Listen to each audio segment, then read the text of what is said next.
Doctor साहब, osteoarthritis के जो पेशेंट्स हैं या जोड़ों का दर्द कह लें, तो रमज़ान क्योंकि चल रहा है, तो क्या ऐसे मरीज़ रोज़ा रखने की वजह से अपनी कंडीशन को मज़ीद वर्स तो नहीं कर लेते? नहीं, रोज़ा रखने से जो है ऑस्टियोआर्थराइटिस का मर्ज़ बिल्कुल नहीं बढ़ता, बल्कि ये हम इसे अल्लाह ताला की नेमत समझना चाहिए। Okay. क्योंकि रोज़े के अंदर हमारी बॉडी के अंदर बहुत सारे ऐसे जो हैं डिफरेंट अवामिल जो हैं वो एक्टिव हो जाते हैं, जो कि हमारी बॉडी के अंदर ऑस्टियोआर्थराइटिस को इम्प्रूव करते हैं। जैसा कि हम जब रोज़ा रखते हैं तो हमारी बॉडी के अंदर फेगोसाइटोसिस है, वो एक्टिवेट हो जाती है, वो प्रमोट होती है। तो उसके अंदर क्या होता है कि हमारी बॉडी या हमारी जॉइंट के अंदर जो डेब्रिस है या जो ख़राब डैमेज सेल हैं वो उनको बॉडी खाना शुरू कर देती है और उनको क्लियर अप करती है। इसके अलावा जो है फास्टिंग है या रोज़ा रखने से हमारी बॉडी के अंदर जो हमारे बोन के सेल्स हैं वो न्यूरोपेप्टाइड्स बनाते हैं।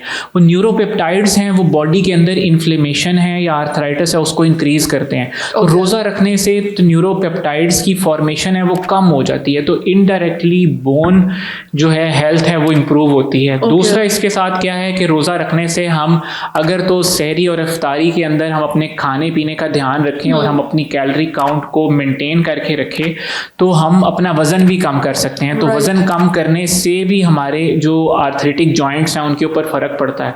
ओके, ठीक है। तो डॉक्टर साहब, मोस्टली जो जोड़ों के दर्द के पेशेंट्स होते हैं वो बहुत ज़्यादा पेन किलर्स ले रहे होते हैं अपनी डेली रूटीन में, तो रोज़ा रखने की वजह से क्या उनकी जो जान है वो पेन किलर से छूट सकती है किसी हद तक, अगर वो प्रॉपर एक डाइट को फॉलो कर रहे हैं?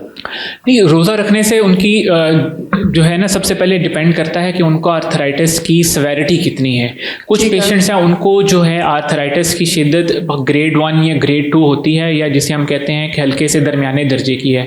ऐसे पेशेंट्स हैं वो फिजियोथेरेपी या हल्की दर्द की दवाइयाँ या कुछ दवाइयाँ ओवर द काउंटर मिल रही होती हैं, जिनमें से पैनाडोल एक है, उनसे वो बेहतरी की तरफ आ जाते हैं। अपनी लाइफस्टाइल मॉडिफिकेशन है जिसमें हम उनको कहते हैं कि ज़मीन के ऊपर उन्होंने नहीं बैठना, चौकड़ी वगैरह नहीं मारनी, ठीक है। सीढ़ियाँ हैं उसका इस्तेमाल बिल्कुल नहीं करना या कम से कम करना है, ताकि हमारे जो घुटने हैं या जो हमारे आर्थरेटिक जॉइंट्स हैं उनके ऊपर स्ट्रेस है वो कम से कम हो, ताकि हम उनको जो है एक रिलेटिवली बेहतर हेल्थ प्रोवाइड कर सकें। तो लेकिन अगर कुछ पेशेंट्स ऐसे हैं जिनका आर्थराइटिस की स्टेज ज़्यादा है, वो स्टेज 3 या स्टेज 4 है, मॉडरेट टू सीवियर ऑस्टियोआर्थराइटिस का शिकार है, तो ऐसे पेशेंट्स को रूटीन में मेडिसिन्स या उसके अलावा कुछ इंजेक्शंस या किसी सर्जरी की ज़रूरत पड़ सकती है। ओके, डॉक्टर साहब, आर्थराइटिस के पेशेंट्स जो हैं वो अपनी दर्द को कम करने के लिए कौन सी खुराक ले सकते हैं जो कि उन्हें हेल्प करे? अच्छा, आर्थराइटिस कम करने के लिए जो है कुछ कह लें खाने वाली चीज़ें हैं जो कि आर्थराइटिस को इम्प्रूव कर सकती हैं या आर्थराइटिस के अंदर कमी कर सकती हैं, ठीक है। तो इसके अंदर जो है हमारी सब्ज़ पत्ते वाली सब्जियां हैं, लीफी वेजिटेबल्स हैं, पेशेंट वो ले सकता है। कुछ फ्रूट्स हैं जिनके अंदर बेरीज़ हैं, बहुत हेल्पफुल हैं। इसके अलावा सिट्रस फ्रूट्स हैं, ये भी हमारी बॉडी के अंदर इन्फ्लेमेशन कम करते हैं। इसके अलावा एवोकाडोज़ हैं।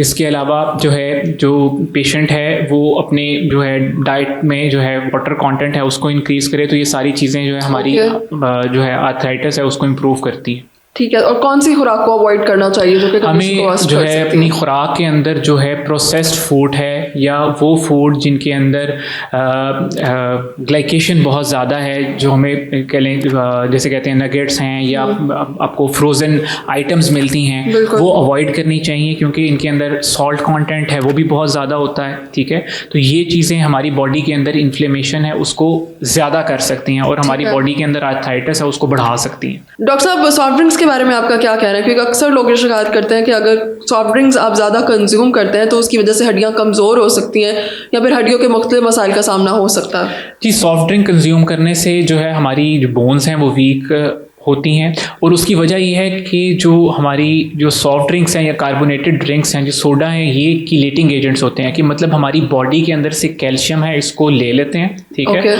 और जो है उसका सॉल्ट बना के हमारी बॉडी से एक्सक्रीट करवाते हैं, ठीक है। तो हमारी बॉडी से कैल्शियम की ये कमी का वजह बनती है, ठीक है। तो इसलिए जो है इनको जो है नहीं लेना चाहिए या इनका इस्तेमाल कम से कम रखना चाहिए ताकि हमारी बॉडी की जो हेल्थ है उसको इम्प्रूव किया जा सके। ओके, ठीक, बहुत शुक्रिया।